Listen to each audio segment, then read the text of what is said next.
Welcome to the biggest update in Brawl Stars history. And I've got the answers to all your questions. Like, what's going to replace boxes? What happens if you have every brawler in the game? And a whole lot more. We're gonna start off by talking about the new progression system, then I'll break down the 3 new brawlers and talk about everything else coming in the update. 3 brawlers, are you kidding me? Boxes are being removed from Brawl Stars. I think this is the one change I never could have predicted, okay? On update day, all boxes that you have not opened will be automatically claimed and opened for you, okay? This is true whether you have boxes saved up in the Trophy Road, boxes in the Brawl Pass, boxes in previous Brawl Passes, even if you have boxes from back before Brawl Pass was added into the game. So, if you want to open up the boxes yourself, you'll want to do it sooner than later because honestly, there's no reason to wait. It's not better before or after, so if you want to see it happen, then yeah, you get the idea.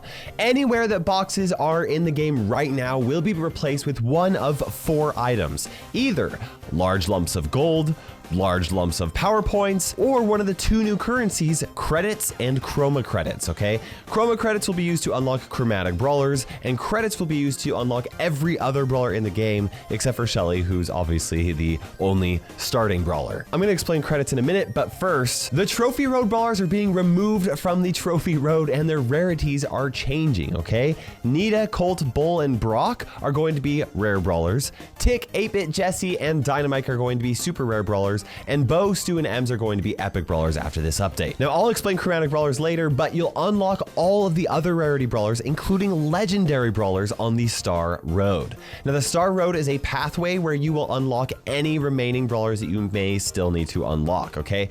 Newer players with lots of brawlers to unlock will be impacted by this the most, but all players in the game right now will experience this in some way or another because of the new legendary brawler that they are releasing. Any credits that you will earn from the Brawl Pass, the Trophy Road, from special quests, special challenges, other events, or any other source will go towards unlocking your next brawler on the Starr Road.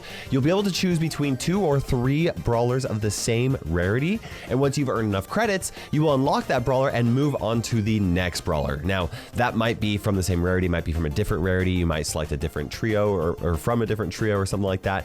Either way, you'll select another brawler for you to start unlocking after that. And this is all going to be laid out very cleanly. You're going to know what is going to be next. Like it's not going to be any questions, okay? There's no randomness. There's no unlocking brawlers you don't care about. There's no waiting a full year to unlock your final legendary, as long as you're actively playing every day, right? Also, if there is a specific brawler that you want to unlock, you can buy it at any time using gems, right? Now, I don't recommend doing that. Well, I mean, you can if you really want to, but the best way for you to save your free-to-play gems is to buy every single Brawl Pass that you can. Now, we know that it requires 160 credits to get rare brawlers and 3,800 credits for a legendary brawler, and every other brawler is in the middle of there. But we don't know exactly how long it's going to take for us to get that many credits. I will be doing the math on that for a future sneak peek though, so subscribe for that. One thing to keep in mind is that new brawlers are going to be put to the back of the Starr Road. So new brawlers will be the least likely brawler that you will unlock, with an important exception, okay? When new brawlers are released, Supercell is going to give us an opportunity to switch our current progress on the Starr Road to that new brawler. So when the update immediately drops, players with at least 1 legendary will be able to choose to unlock Chester, the newest legendary, if they would like. But if you don't choose him, you'll have to wait until later to unlock him, which is actually pretty interesting, okay? So the real question is going to be, whenever a new brawler is released, is whether or not this brawler is better or worse than other brawlers, or in this case, is Chester better or worse than the other legendaries? And if you guys want to know my thoughts on that, I will share that in a future video. Now let's talk about how you'll unlock chromatic brawlers, and it's actually pretty simple. You will unlock chroma credits from the Brawl Pass and from other areas in the game, okay? And once you have enough chroma credits, you'll be able to buy chromatic brawlers with them.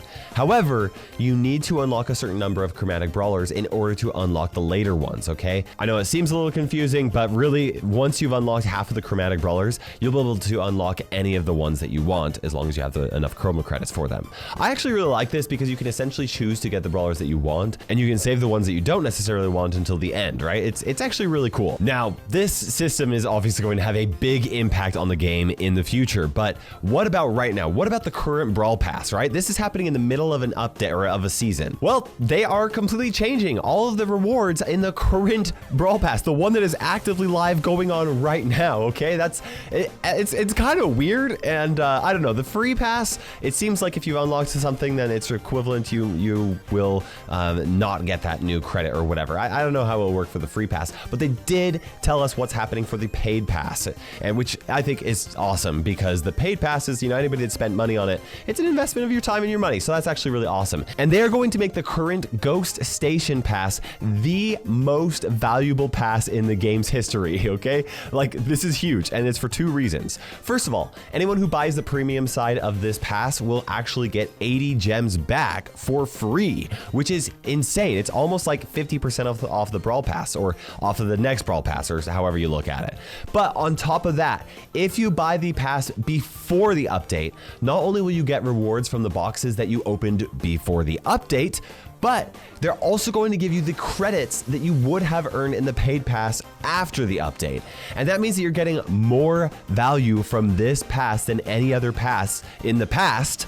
And that's all on top of getting reimbursed 80 gems. So if you have not bought this current Brawl Pass right now, and you have the gems to do so, or you have the option to, then this is the one to buy, right? I would do it right now before the update lands so that you can kind of double dip on those rewards and get those 80 gems, okay? Also, I would really appreciate you guys using code Kairos in the Brawl Stars shop before you buy any gems at all. In fact, Supercell's doing something really awesome where they are doubling the amount of revenue that creator code generates in Brawl Stars for this month, for December. So using code Kairos goes twice as long in supporting the Kairos team in making the videos that you guys love from this channel. So yeah, thank you for your support. We really appreciate it. Now, most players don't already have every single brawler unlocked, but what about those of you guys that do? What about players like me who have every single brawler, and we would essentially be at the end of the Starr Road? Once that happens, all of your credits will go towards something called fame. Okay, the more you progress through the season after you've unlocked every single brawler and the more credits you unlock,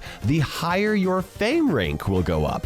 And this is actually really cool. I know that most players won't have a fame rank, but I'm actually super excited about this because there's actually going to be a reason to play every single day, even after you have unlocked every brawler, even after you have maxed out your account, right? Like, this is actually really awesome. Now, currently, your fame rank will only be visible on your profile page, but they did say that it will be visible in the places in the future. Like, just imagine if you started a match and your fame rank popped up, and immediately, like, the players know, oh, this guy has every brawler maxed out, or has been playing for a long time. Like, this guy plays Brawl Stars, right?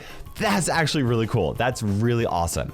Now, they showed the global fame, and it looks like the ranks are going to be based off of like planets in the solar system. One of the ranks looks like, I believe, Saturn, and then I believe the highest rank is based off of the sun, so it might be like the solar rank or something like that. It may be, maybe even it extends past our galaxy. I don't know. Now, hopefully you should have a good idea of how this new progression system is going to work. I know it's a little bit confusing, and I'm going to be clarifying a lot more of these things in a future sneak peek, and I'm going to be answering some other really important questions, like how long is it going to take for you to unlock every brawler in the game? Or how long will it take for you to max out a brawler or your whole account? I'm particularly interested to see how much value the new Brawl Pass actually gives in comparison to the old Brawl Pass. Will we be unlocking progression faster? Will we be getting gold slower? I'll find the answers out for you guys, so subscribe so you do not miss that sneak peek. I think I subscribed like 3 times, guys. Update season is going on. Now is the time to subscribe and hit that notification bell. Now let's break down all of the new brawlers before I cover everything else in this update. The first brawler that most players will be able to unlock after the update is Gray. Gray is the second brawler in the Brawlywood trio with Lola. You heard that right, guys. Buster and Fang do not belong to the Brawlywood trio. They belong to the Star Park Cinema trio, while the Brawlywood trio still is not complete yet. Gray is a silent film actor who spends all of his time making silent films. He's a mythic brawler, but you can unlock him for free by completing a quest after the update lands, okay? We don't know exactly what the quest is going to be yet, but it will be available on day 1 of the update. If I had to guess, it'll be something that will take a couple of weeks for most players to complete, but I hope that some players will be able to unlock it on day 1 if they're willing to grind it out, right? Like, it could be like win 40 games, or it could be like defeat 200 brawlers or something like that. We actually do not know, okay? Now, for his main attack, Gray uses his mind powers to shoot a line from his fingers. I have so many questions. I don't know, but a sign pops up with an X if the attack actually mixes, and then there's a sign with an explosion if it actually hits. This is actually and it's kind of an interesting attack. And honestly, I think it's kind of particularly difficult to see. Like, it doesn't look like other projectiles, so I wonder if it'll be kind of sneaky or not. I actually don't know, okay? It does 1,590 damage, which ties the damage with Jesse's attack for 51st place out of all the brawlers, okay? So it doesn't do a ton of damage, but I think it has a little bit more range than Jesse's attack. But what I find most interesting about Gray is his super. He creates 2 portals on the ground that he and his teammates can travel between. One of the doors is always where he is standing immediately when he uses his super, and the second door is where he aims his super. Okay, it works just like the regular portals do that are currently in the game. They have a little bit of a cooldown, a little bit of a warm up. However, there is an exception, and that is when he first casts his super. That happens instantly, and as you can see, he can use it to immediately switch places with a teammate, like this Terra Shadow, right? It's actually like, it could be hilarious. There could be some funny moments where you're like, your teammate doesn't want you to teleport with them, but you just swap places with the teammate, or I don't know, maybe like you're really up close to like some enemy that's gonna destroy you, and then you swap places with Daryl, and Daryl blasts him in the face or something like that. I don't know. There's like, he's kind of unique and odd, and I don't know 100% how to fully utilize him yet. Now, he can use it to move through walls, and it looks like enemies actually cannot use the portals, so you don't have to worry about giving the enemy any sort of advantage. Like, it's just beneficial if well, I guess if you don't try and troll your teammates with it. From what I can tell, there does not seem to be any sort of expiration for the portals, but my guess is that they'll either disappear when he dies, or they'll stay up until he decides to place down another super. Honestly, after thinking about it, I could see him being ridiculously strong if his portals stay on the ground forever, because he can put the portals near his spawn point and help teammates get back into the fight every single time they die. That could be very useful for gem grab or hot zone, and it could also be very useful in Brawl Ball. Either way, I'll share more information on him in the future. Now, the second brawler that players will be able to unlock after the update is Chester. Chester is the newest legendary coming to the game, and he will be available on update day. You'll be able to either purchase him with gems or swap your current Starr Road progression into him if you'd like to, okay? Chester is an annoying prankster, especially toward Mandy. I believe he's the second brawler in the Candyland trio along with Mandy, and he is incredibly unique, but mostly because he's just random, okay? Based off the gameplay in Brawl Talk, his attacks cycle between 1, 2, 3, and 4 projectiles that each deal 1,080 damage. At a distance, only one projectile is likely to hit an enemy no matter how many he throws. However, if he throws out 4, it'll be more likely that he'll actually hit a target either way. But up close, if all 4 of them hit, it is possible for a single attack to deal 4,320 damage, and that is insane, okay? For reference, that ties him with 8-bit for the highest damaging attack possible in the game for a regular attack. And even if that only can possibly happen once every 4 attacks, that is still very impressive. His attacks have a very predictable cycle because it just goes 1, 2, 3, then 4, and then back to 1, 2, 3, then 4. But his super is not predictable. Once he charges his super, he will have one of 5 random supers. You'll know which super he has by looking at his super button, but the enemy will not know what super he has until it is released, okay?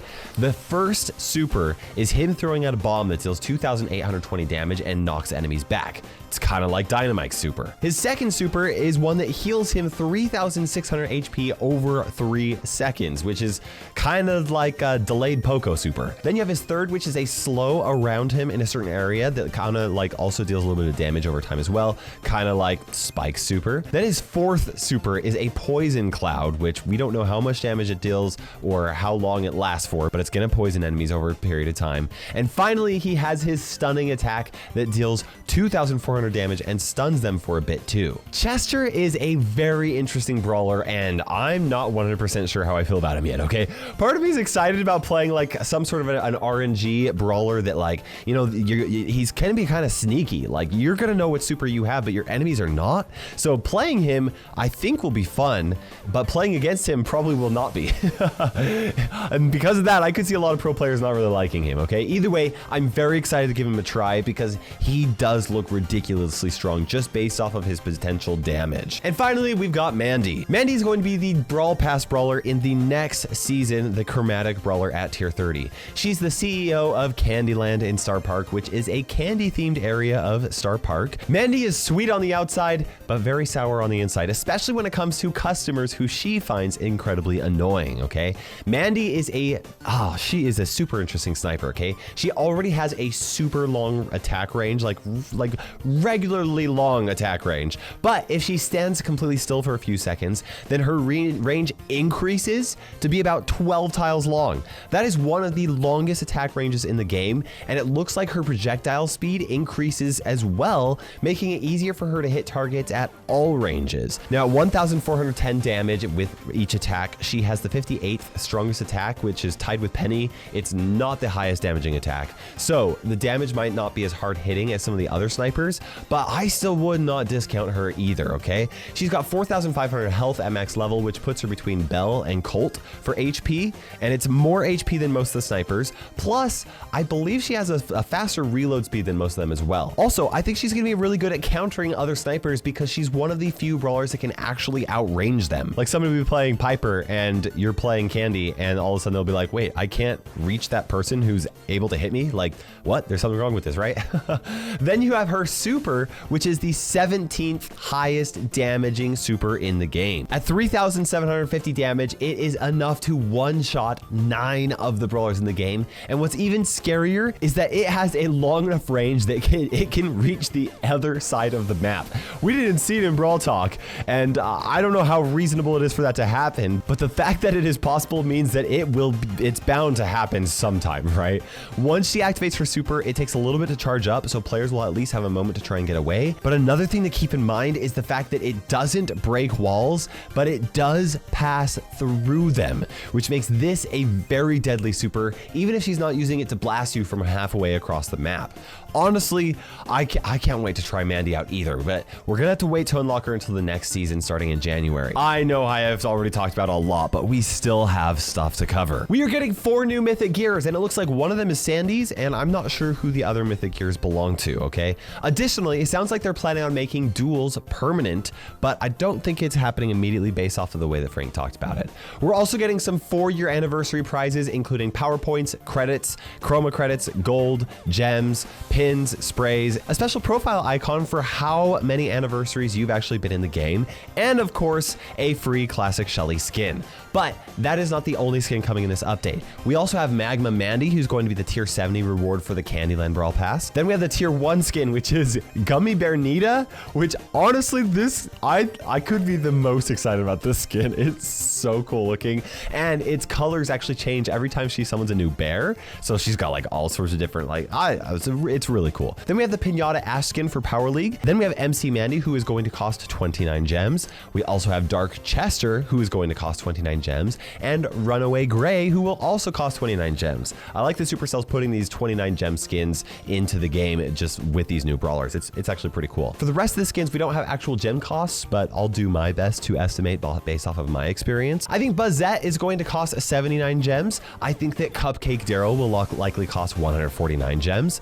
I think that Yeti Sam will probably cost 79 gems. And then we have Frost Queen Amber. Oh my gosh, this skin is so cool looking. I would be shocked if it cost less than 149 gems. Then we have Krampus Ash, who I'm going to be giving away to some players on my Discord server. So go to discord.gg/Kairos for a chance to get him for free. Next, we have Baiku Eve, who I'm guessing will cost 149 gems. High Score Griff, who I'm guessing will cost 79 gems. Sam the Teddy for Brawlentine's Days, who I think will cost 79 gems. And finally, we have the World Championship Gus, after the colors of Zeta, the most recent winners of the Brawl Stars World Championship. And I think this will probably cost 79 gems. And that is everything that we are able to talk about in this video right now. But I'm going to be explaining a lot more details in future sneak peeks. I'm also going to be answering as many questions as you guys have in those videos. So if you have any questions, leave them in the comment section below. Make sure you subscribe so you don't miss it. It's right here. And hit that notification bell so that you can see it as fast as possible. Also, check out my other videos right here, including my vlog of the most recent Brawl Stars World Championship. That video was a lot of fun to put together. For now, this is KairosTime ticking by, and we will see you in Brawl Stars.